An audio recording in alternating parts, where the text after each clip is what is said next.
సోదరుడు అరవింద్ ధర్మపూర్ గారి నామినేషన్ విచ్చేసిన ఉత్తరాఖండ్ గౌరవనీయ ముఖ్యమంత్రి గారు పుష్పర్ సింగ్ ధామి గారు మరియు పెద్దలు లక్ష్మణ్ జీ గారు, మిగతా వేదిక మీద ఉన్న పెద్దలందరికీ మరియు ఈ నామినేషన్ మీటింగ్ వచ్చిన భారతీయ జనతా పార్టీ సైన్యానందరికీ నా యొక్క నమస్కారాలు. సమయం తక్కువ మిత్రమా, 2 నిమిషాల్లో ముగిస్తాను.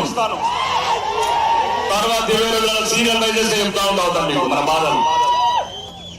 ఇప్పుడు ఈ 420 వాగ్దానాలు ఇచ్చిన 420 ముఖ్యమంత్రి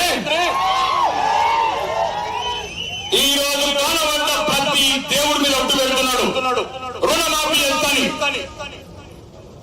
యాదగిరిగుట్ట నరసింహస్వామి, సేవలాల్ మహారాజు, బాసర సరస్వతి, మిస్టర్ రేవంత్ రెడ్డి మిగతా మందస్థ దేవతల మీద ఎందుకు ఒట్లు పెడతలేవు? మిగతా మతస్థుల మీద తత్వచారి చేస్తారని భయమా? హిందువులను మోసం చేయొచ్చు, ఎన్ని తప్పుడు దేవతల మీద వాగ్దానాలు చేయొచ్చు. మీరు గమనించండి. ఆ 420 కొరంగల్ కేంద్ర ముఖ్యమంత్రి నా 12 రోజుల నుంచి ఓన్లీ హిందూ దేవులను ప్రమాణం చేస్తున్నాడు. ఇది గమనించాలి. ఒకవేళ నీకు దమ్ముంటే, నీకు ధైర్యం ఉంటే, నువ్వు దక్షిణ తెలంగాణ బిడ్డవైతే దమ్ముంటే అల్లా మీదనో జీసస్ మీదనో ప్రమాణం చేయలేదండి. అప్పుడు నీ సంగతి తెలుస్తావు. రెండోది, ఎటువంటి వాగ్దానం నెరవేర్చకుండా అబద్ధాల మీద వాగ్దానాలు నడుస్తున్నావైతే మా అక్క అరుణక్కని పండబెట్టి తొక్తావా? బిడ్డ, నిన్ను బండబెట్టి తొక్తాం బరాబర్.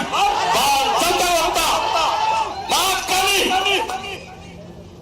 మా తెలంగాణ ఆడబిడ్డని కింద వెళ్తుంటాడు. ఇట్లాంటి నీతి నియమాలు లేనోడు, నైతిక విలువలు లేనోడు ఆ సీట్ మీద కూర్చుండాల్సిందేనా? నిన్న కాక మొన్న ప్రతి ఒక్కరు వేసుకున్నాడు కండువా, పచ్చ దిజులు, ఎళ్ళ దిజులు అన్ని కాషాయ కండులు వేసుకొని హనుమాన్ జయంతి. రే గుండెలలో ఉండాలరా హనుమంతుడు. గుండెలల్లో బిడ్డలు ఇక్కడ ఉన్నారు. గుండెలలో ఉన్న బిడ్డలు దేశం అంటున్నారు. నిన్న కాక మొన్న నిజామాబాద్ ఆర్మూర్లో ముస్లిం సోదరులు మజ్జిగ ఇస్తున్నారు. మాకు మజ్జిగ ఇంత కాంగ్రెస్ లో కళ్ళు మండుతున్నాయి, కొడుకులై. అంటే ఎడగలిసిపోతారు ముస్లిం హిందువులు. కాబట్టి దయచేసి ఒక్కసారి ఆలోచించుకోండి. పోలింగ్ శాతం కూడా తగ్గుతుంది, హిందువుల తగ్గుతుంది, ఇతర మతస్థులను పెరుగుతుంది. కత్తులు కరవాళ్ళు పట్టుకొని, గొడ్డళ్ళు పట్టుకొని తిరుగుతున్నారు. ప్రజాస్వామ్యాన్ని కూడి చేద్దామని మీకు ఒక్కసారి మీ అందరికీ కాళ్ళు మొక్కి వేడుకుంటాం. మనం బతకాలా, మీ భవిష్యత్ తరాలు బతకాలా. మేము బతకడం కాదు, మిమ్మల్ని బతికించుకోవాలా. భగవంతుడు ఆ శ్రీరామచంద్రుడు మా మీద పెద్ద బాధ్యత పెట్టాడు. ప్రతి ఒక్కరు పోలింగ్ ముందుకెళ్ళండి. మీ ఇంటి పక్కని తీసుకోండి, వ్యాపారం తీసుకోండి, ముసలు తీసుకోండి, పిల్లలు తీసుకోండి, పెద్దలు తీసుకోండి. ప్రతి ఒక్కరికి అయోధ్యలో ఎట్లయితే బాలరాముని ఒకసారి ఊహించుకోండి. ప్రతి ఈవీఎం మీద బాలరాముని ఊహించుకొని కమలం గుర్తుకోలేదు. నరేంద్ర మోడీ గారు ప్రధానమంత్రి కావాలి చెప్తున్నారు. లేకపోతే ఆడొక్కడు వినాయక గారు ప్లాట్ కొనుక్కోండి, ఇచ్చిపోయిన అందరికి మంచదందుకు. నేను ప్రధానమంత్రి అన్నారు. మీ ఆస్తులన్నీ లెక్కలు కట్టి ముస్లింలకు మంచతందుకు ప్రయత్నం చేశారు కాంగ్రెస్. ఎన్ని కోరుకుంటారు? ఓటు గురించి కోరుకుంటారు.